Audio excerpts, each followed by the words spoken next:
یسایہ 64 باب۔ کاش کہ تو آسمان کو پھاڑے اور اتر آئے کہ تیرے حضور میں پہاڑ لرزش کھائیں، جس طرح آگ سوکھی ڈالیوں کو جلاتی ہے اور پانی آگ سے جوش مارتا ہے، تاکہ تیرا نام تیرے مخالفوں میں مشہور ہو اور قومیں تیرے حضور میں لرزاں ہوں۔ جس وقت تو نے محیب کام کیے جن کے ہم منتظر نہ تھے، تو اتر آیا اور پہاڑ تیرے حضور کانپ گئے، کیونکہ ابتدا ہی سے نہ کسی نے سنا، نہ کسی کے کان تک پہنچا، اور نہ آنکھوں نے تیرے سوا ایسے خدا کو دیکھا جو اپنے انتظار کرنے والے کے لیے کچھ کر دکھائے۔ تو اس سے ملتا ہے جو خوشی سے صداقت کے کام کرتا ہے، اور ان سے جو تیری راہوں میں تجھے یاد رکھتے ہیں۔ دیکھ تو غضبناک ہوا کیونکہ ہم نے گناہ کیا، اور مدت تک اسی میں رہے کہ ہم نجات پائیں گے، اور ہم تو سب کے سب ایسے ہیں جیسے ناپاک چیز، اور ہماری تمام راست بازی ناپاک لباس کی مانند ہے، اور ہم سب پتے کی طرح کملا جاتے ہیں، اور ہماری بد کرداری آندھی کی مانند ہم کو اڑا لے جاتی ہے، اور کوئی نہیں جو تیرا نام لے، جو اپنے آپ کو آمادہ کرے کہ تجھ سے لپٹا رہے، کیونکہ ہماری بد کرداری کے سبب سے تو ہم سے روپوش ہوا اور ہم کو پگھلا ڈالا۔ تو بھی اے خداوند، تو ہمارا باپ ہے، ہم مٹی ہیں اور تو ہمارا کمہار ہے، اور ہم سب کے سب تیری دستکاری ہیں۔ اے خداوند، غضبناک نہ ہو اور بد کرداری کو ہمیشہ تک یاد نہ رکھ۔ دیکھ، ہم تیری منت کرتے ہیں، ہم سب تیرے لوگ ہیں۔ تیرے پاک شہر بیابان بن گئے، سیون سنسان اور یروشلم ویران ہے۔ ہمارا خوشنما مقدس جس میں ہمارے باپ دادا تیری ستائش کرتے تھے، آگ سے جلایا گیا، اور ہماری نفیس چیزیں برباد ہو گئیں۔ اے خداوند، کیا تو اس پر بھی اپنے آپ کو روکے گا؟ کیا تو خاموش رہے گا اور ہم کو یوں بدحال کرے گا؟ یسایہ 65 باب۔ جو میرے طالب نہ تھے میں ان کی طرف متوجہ ہوا، جنہوں نے مجھے ڈھونڈا نہ تھا مجھے پا لیا۔ میں نے ایک قوم سے جو میرے نام سے نہیں کہلاتی تھی فرمایا، دیکھ میں حاضر ہوں۔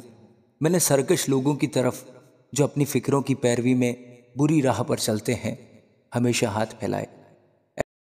ایسے لوگ جو ہمیشہ میرے روبرو باغوں میں قربانیاں کرنے اور اینٹوں پر خوشبو چلانے سے مجھے برافروختہ کرتے ہیں، جو قبروں میں بیٹھتے اور پوشیدہ جگہوں میں رات کاٹتے اور سور کا گوشت کھاتے ہیں،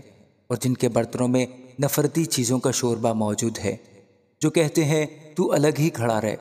میرے نزدیک نہ آ، کیونکہ میں تجھ سے زیادہ پاک ہوں۔ یہ میری ناک میں دھوئیں کی مانند اور دن بھر جلنے والی آگ کی طرح ہے۔ دیکھو میرے آگے یہ قلم بند ہوا، پس میں خاموش نہ رہوں گا بلکہ بدلہ دوں گا۔ خداوند فرماتا ہے، ہاں ان کی گود میں ڈال دوں گا، تمہاری اور تمہارے باپ دادا کی بد کرداری کا بدلہ اکٹھا دوں گا، جو پہاڑوں پر خوشبو جلاتے اور ٹیلوں پر میری تکفیر کرتے ہیں، پس میں پہلے ان کے کاموں کو ان کی گود میں ناپ کر دوں گا۔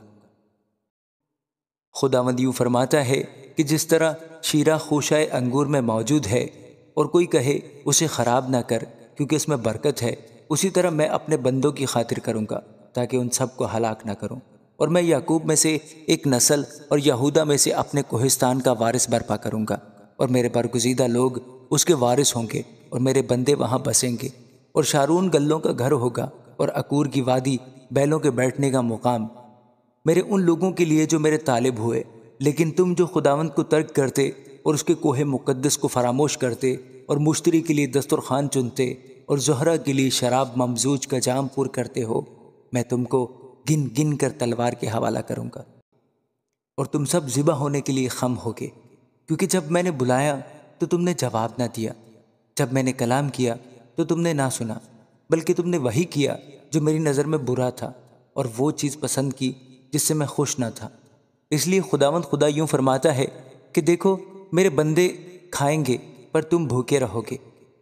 میرے بندے پیئیں گے پر تم پیاسے رہو گے،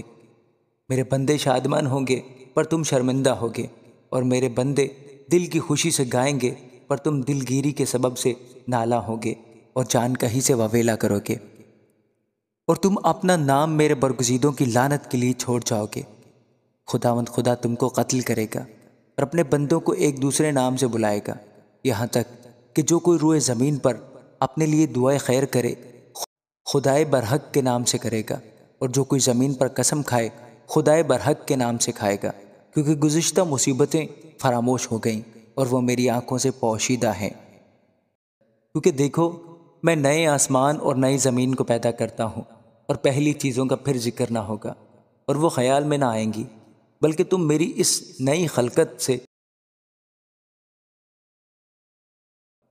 دیکھو۔ میں یروشلم کو خوشی اور اس کے لوگوں کی خرمی بناؤں گا، اور میں یروشلم سے خوش اور اپنے لوگوں سے مسرور ہوں گا، اور اس میں رونے کی صدا اور نالہ کی آواز پھر کبھی سنائی نہ دے گی۔ پھر کبھی وہاں کوئی ایسا لڑکا نہ ہوگا جو کم عمر رہے، اور نہ کوئی ایسا بوڑھا جو اپنی عمر پوری نہ کرے، کیونکہ لڑکا 100 برس کا ہو کر مرے گا، اور جو گنہگار 100 برس کا ہو جائے ملعون ہوگا۔ وہ گھر بنائیں گے اور ان میں بسیں گے، وہ داغستان لگائیں گے اور ان کے میوے کھائیں گے، نہ کہ وہ بنائیں اور دوسرا بسے، وہ لگائیں اور دوسرا کھائے۔ کیونکہ میرے بندوں کے ایام درخت کے ایام کے مانند ہوں گے، اور میرے برگزیدے اپنے ہاتھوں کے کام سے مدتوں تک فائدہ اٹھائیں گے۔ ان کی محنت بے سود نہ ہوگی، اور ان کی اولاد ناگہان ہلاک نہ ہوگی، کیونکہ وہ اپنی اولاد سمیت خداوند کے مبارک لوگوں کی نسل ہیں۔ اور یوں ہوگا کہ میں ان کے پکارنے سے پہلے جواب دوں گا، اور وہ ہنوز کہہ نہ چکیں گے کہ میں سن لوں گا۔ بھیڑیا اور برہ اکٹھے چریں گے، اور شیر ببر بیل کی مانند بھوسا کھائے گا، اور سانپ کی خوراک خاک ہوگی۔ وہ میرے تمام کوہ مقدس پر نہ ضرر پہنچائیں گے نہ ہلاک کریں گے، خداوند فرماتا ہے۔ آمین۔